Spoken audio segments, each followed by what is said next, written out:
Are you using the same onions every time you cook a dish? Well, there are plenty of members of the onion family, so let's talk about them today and how you might use them to mix up your dishes a little bit.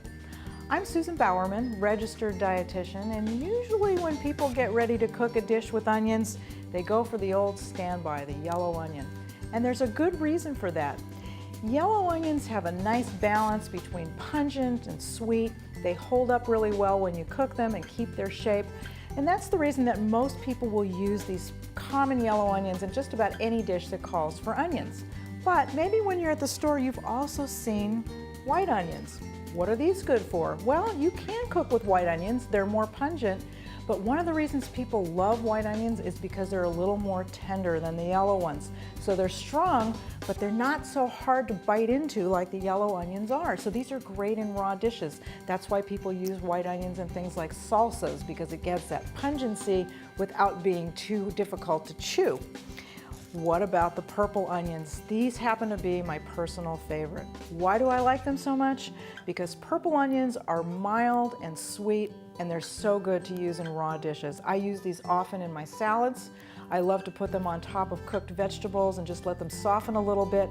So they're very sweet. They're not nearly as strong as the other ones. You can cook with red onions if you want to, but they tend to lose their color and they're not nearly as strong. But if you're not an onion fan and you don't want a lot of strong flavor, you might want to try these in one of your dishes. Now, the other thing about onions people always ask is, how do I cut one? Well, let me show you the best way to do this. People are always concerned about getting tears in their eyes when they cut onions, and I have tried every method to not cry when I eat onions. So I've tried putting an unlit match in my mouth, I've tried goggles, I've tried putting them in the refrigerator, but I think the best thing to do is to learn how to cut an onion and how to do it quickly, and then you don't really have to worry about too many tears.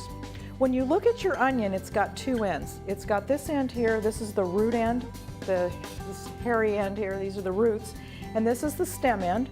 And generally what you want to do when you cut your onion is just to cut these two ends off. And I've already done that. I've taken my onion, I've cut the ends off, I've peeled this outer papery skin, and what I'm left with is this onion half. Now, when you're cutting your onion, a lot of people like to cut it this way to get these slices, and that's fine if you're going to use it raw, maybe and put on a sandwich or on top of a salad. But if you're going to cook an onion, the best way to slice it is really from the top to the bottom. Remember, I had my root end and my stem end, and you're going to slice it this way. And the reason that you slice it this way if you're going to cook them is because when you do that, your slices are more even in size, so they'll cook more evenly when you're putting them into your cooked dish. It's a minor point, but it does make a difference when you're cooking. So again, I use that with the red onion. You'll use the same technique whether it's yellow or whether it's white. Now, the other member of the onion family that people use often is garlic. And here I've got a garlic head. When you buy garlic at the market, usually the one that you're most likely to get is going to be what they call a soft neck garlic. And that means that when you open up your whole head of garlic, that the cloves separate fairly easily. If you ever find a stiff neck garlic, there's going to be a stiff stem that goes all the way through. One of the reasons that those are nice if you find them is the cloves are nice and large. These sometimes you get a lot of smaller pieces, but these are pretty nice.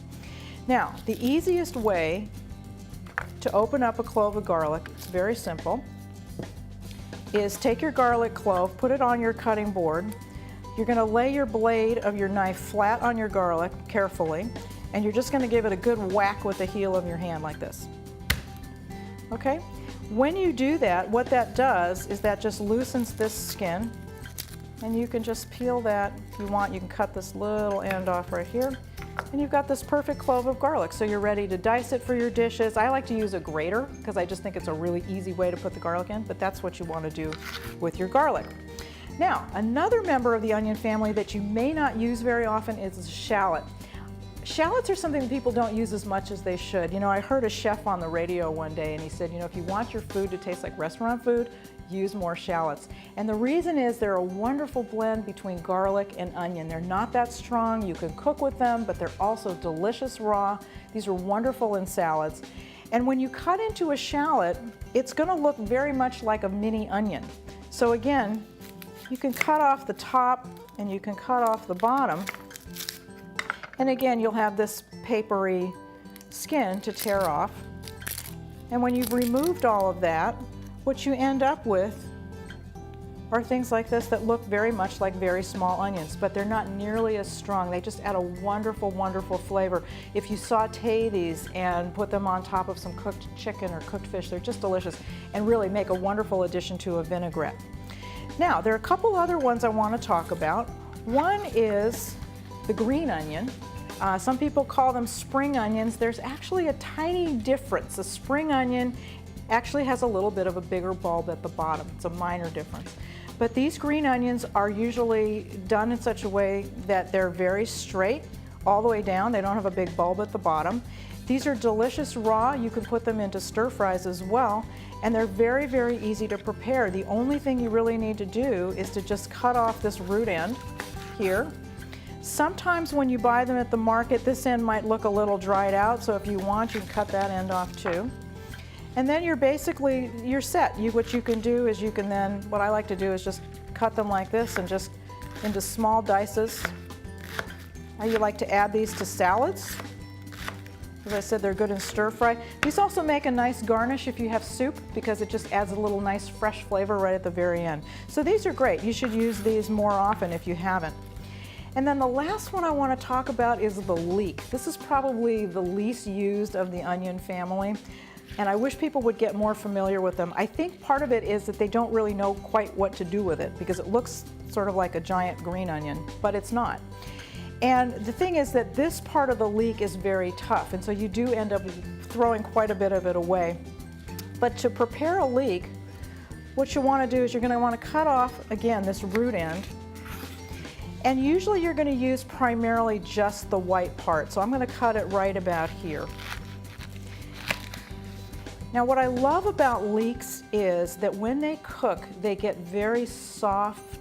They're not very strong in flavor, but they add a wonderful, unique sort of oniony taste to your dishes. But one thing you need to know about leeks is that you can see these concentric rings here. They tend to get very muddy inside, so you have to be really careful when you clean them. If you're going to keep your leeks into rings, which a lot of people do, you could cut them into chunks about like that. And you can see right here, see? That's just the mud that's come splashed up from when they've been washed, but it gets up into all of those layers. I think the easiest thing to do is to just cut them in half. And that way you can start to separate the pieces, give them a quick rinse under water, and you can be sure to get all that mud out. So, next time you have a recipe and it calls for an onion, instead of just automatically grabbing that standard yellow onion, pick up a white onion or a red onion or a leek or a garlic or shallot, and you may just come up with a unique dish that's all your own.